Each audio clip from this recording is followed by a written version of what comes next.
1970년대 서울, 경제개발의 열기로 뜨거웠던 그 시절 서울 거리를 누비던 버스 안에는 특별한 사람들이 있었습니다. 깻잎 머리에 베레모를 쓰고 제복을 단정히 입은 18세 소녀들, 그들은 버스 차장이라 불렸습니다. 오늘 우리는 그들의 이야기를 들어보려 합니다. 가난을 벗어나기 위해 상경한 5만 명 소녀들의 눈물과 용기의 기록입니다. 하루 18시간씩 일하고 알몸수색이라는 모욕까지 견뎌내야 했던 그들.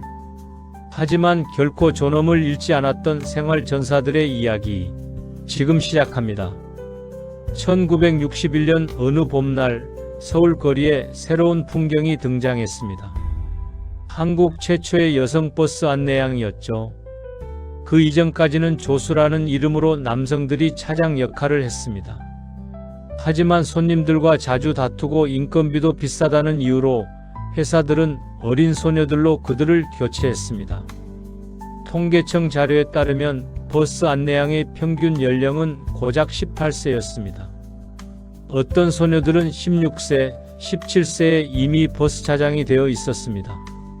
1961년 12,560명으로 시작한 안내양의 수는 빠르게 증가했습니다.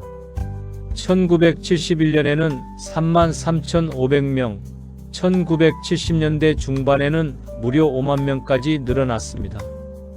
그들은 대부분 충남, 전라도, 경상도 등 시골에서 올라온 소녀들이었습니다.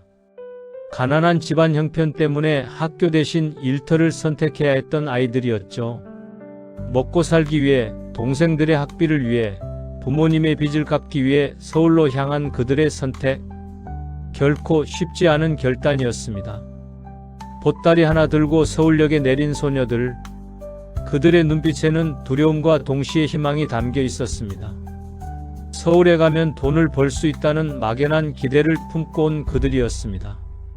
1973년 작가 조선작은 한 편의 충격적인 소설을 발표했습니다. 바로 영자의 전성시대입니다. 소설의 주인공 영자는 버스 안내양 출신입니다. 시골에서 상경한 후 식모, 봉제공을 전전하다 버스 차장이 된 영자. 하지만 만원버스에서 발생한 교통사고로 한쪽 팔을 잃고 맙니다. 이 소설은 당시 시골에서 상경한 소녀 노동자들의 잔혹한 현실을 적나라하게 드러내 사회에 큰 충격을 주었습니다. 영자는 허구의 인물이었습니다. 하지만 그녀의 삶은 수만 명 버스 차장들의 실제 이야기였습니다. 소설이 아니라 현실이었습니다. 깻잎 머리에 베레모를 실핀으로 고정하고 곤색 제복을 입은 소녀들.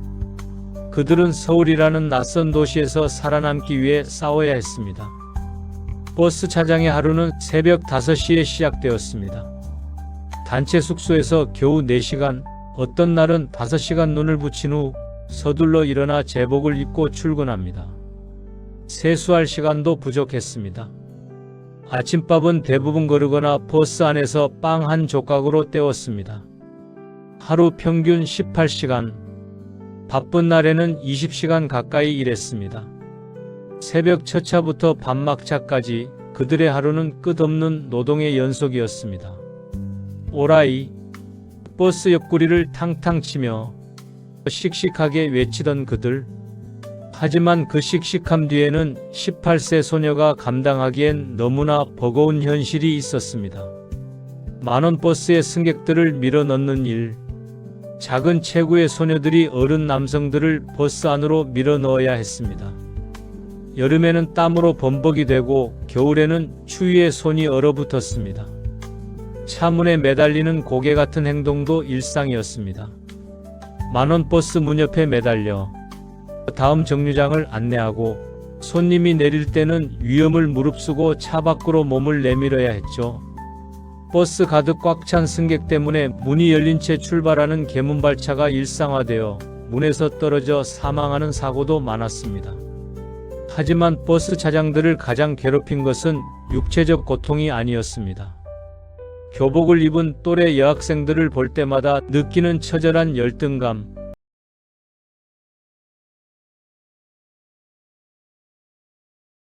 나도 저렇게 학교에 다닐 수 있었다면 그런 생각이 들 때마다 가슴 한편이 무너져 내렸습니다.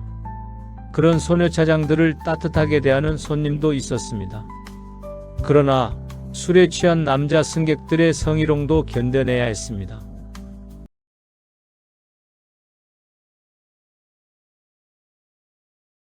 아가씨, 오늘 몇 시에 퇴근해? 연락처 좀 줄래? 거절하면 욕설을 퍼붓고 때로는 손찌검까지 당했습니다. 하지만 그보다 더 고통스러웠던 것은 도둑 취급이었습니다. 당시 버스 차장은 승객이 내릴 때 직접 돈을 받아 회사에 입금했습니다. 승차감시원이 세워놓은 승객의 수와 차장이 입금한 돈이 맞지 않으면 차액은 무조건 차장의 월급에서 공제되었습니다. 내가 돈을 빼돌린 거 아니야? 회사 사무실에서 이런 추궁을 받는 일은 일상다반사였습니다.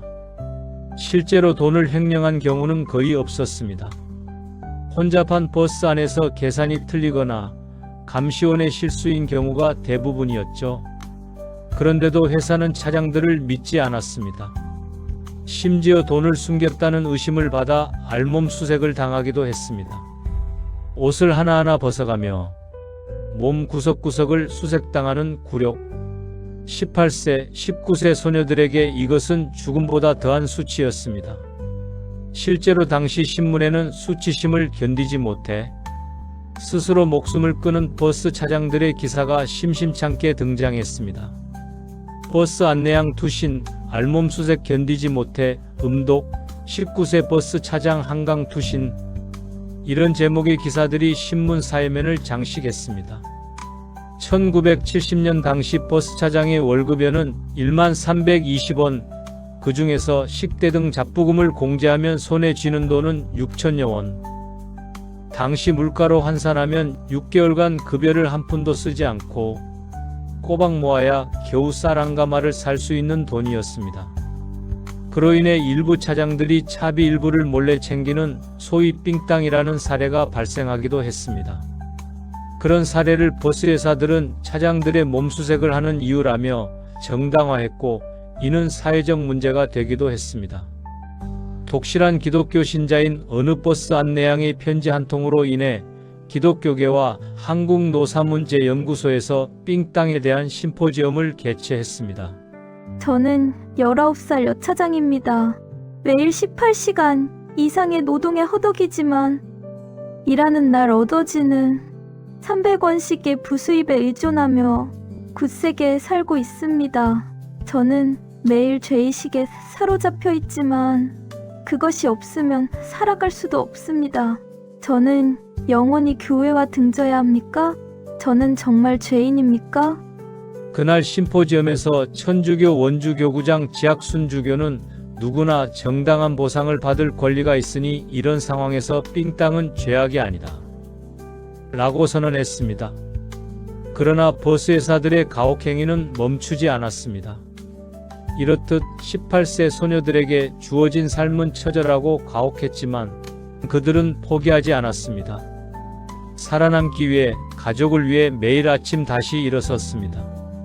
하지만 그들 모두가 비극적인 삶을 산 것은 아니었습니다. 어떤 버스 차장들은 승객들에게 천사 같은 존재로 기억됩니다.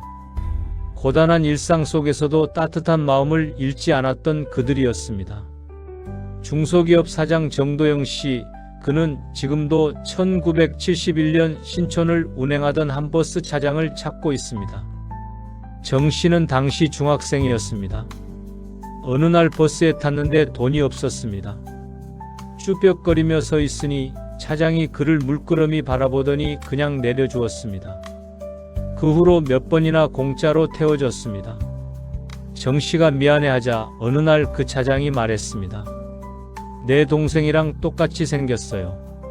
공부 열심히 해서 이담에 꼭 성공해요. 그렇게 말한 다음 날부터 그 차장은 보이지 않았습니다. 다른 노선으로 옮겼는지 아니면 그만뒀는지 알 수 없었습니다. 정도영 씨는 지금도 그 차장을 만나면 식사 대접이라도 하고 싶다고 말합니다. 50년이 지난 지금도 그는 그 따뜻한 눈빛을 잊지 못하고 있습니다. 이처럼 가난 속에서도 타인을 배려할 줄 알았던 버스 차장들.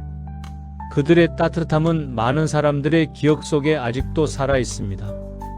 그들이 은손으로 차문에 매달려 목숨을 걸었기 때문에 수많은 학생들이 제대로 등하교할 수 있었습니다. 매일 같은 그들의 사투가 수많은 직장인들의 정상적 출퇴근을 지켜주었습니다. 출근길에 차를 못 타면 다음 정류장까지 목숨도 걸던 시절이었기 때문입니다. 그들의 눈물 어린 고통이 오랜만에 고향을 찾는 귀성객들의 마음을 들뜨게 했습니다. 그리고 그들이 힘없는 소수 인원임에도 목숨 걸고 시작한 집단 투쟁이 성차별을 비롯한 여성인권 운동의 선구적 역할을 했습니다. 1982년 시민자율버스가 도입되면서 자동 요금함이 생기고 버스 시스템이 현대화되면서 차장의 역할은 점차 사라졌습니다. 그리고 1989년 자동차 운수사업법 33조가 삭제되면서 버스 차장은 역사 속으로 완전히 사라졌습니다. 2009년 3월 서울시는 해피버스데이라는 캠페인을 벌였습니다. 경기 침체로 고통받는 시민들을 위로하기 위해 151번 버스의 안내양을 배치해 친절 서비스를 보여주는 이벤트였죠. 젊은이들은 신기한 눈빛을 보냈지만 과거의 버스 차장을 기억하는 중장년층들은 가슴 한쪽이 뜨끈해지는 느낌을 받았습니다. 그들이 기억하는 버스 차장은 해피한 직장 여성이 아니었습니다. 그들이 사라진 지 30년이 넘었습니다. 당시 18세였던 소녀들은 이제 60대가 되었고 어떤 이들은 70대에 접어들었습니다. 그 많은 버스 차장들은 지금 어디서 무엇을 하며 살고 있을까요? 그들은 행복한 노년을 보내고 있을까요? 순결한 영혼을 존중받아야 할 그들에게 알몸수색을 했던 어른들. 그들은 지금 어떤 노후를 보내고 있을까요? 그들은 과거를 반성하고 있을까요? 오늘날 우리가 누리는 편리한 대중교통, 그리고 여성의 노동권은 그들의 눈물과 용기 위에 세워졌습니다. 지하철이 생기고 버스가 현대화되고 교통카드로 편하게 요금을 지불하는 이 모든 것들, 그 이면에는 목숨 걸고 차창에 매달려 오라이를 외치던 소녀들의 희생이 있었습니다. 우리는 그들을 기억해야 합니다. 18세의 나이로 서울이라는 낯선 도시에서 살아남기 위해 싸웠던 5만 명의 용감한 소녀들을 말입니다. 그들의 이야기는 단순히 과거의 기록이 아닙니다. 우리가 절대로 잊어서는 안 되는 영웅들의 이야기입니다. 오늘날에도 여전히 누군가는 생존을 위해 치열하게 싸우고 있습니다. 그들에게 존엄을 지켜줄 수 있는 사회를 만드는 것, 그것이 우리의 책임입니다. 지금은 시니어가 되신 그분들께서 남은 생을 마치실 때까지 강건하고 평화로운 삶이 되시기를 기원드립니다. 코리안 시니어 라이프는 앞으로도 우리 시대 시니어 영웅들의 숨겨진 이야기를 계속 전하겠습니다. 그들의 희생과 헌신을, 그들의 눈물과 용기를 기억하겠습니다. 구독과 좋아요로 응원해주세요. 여러분의 관심이 더 많은 이야기를 세상에 전할 수 있게 합니다. 시청해주셔서 감사합니다.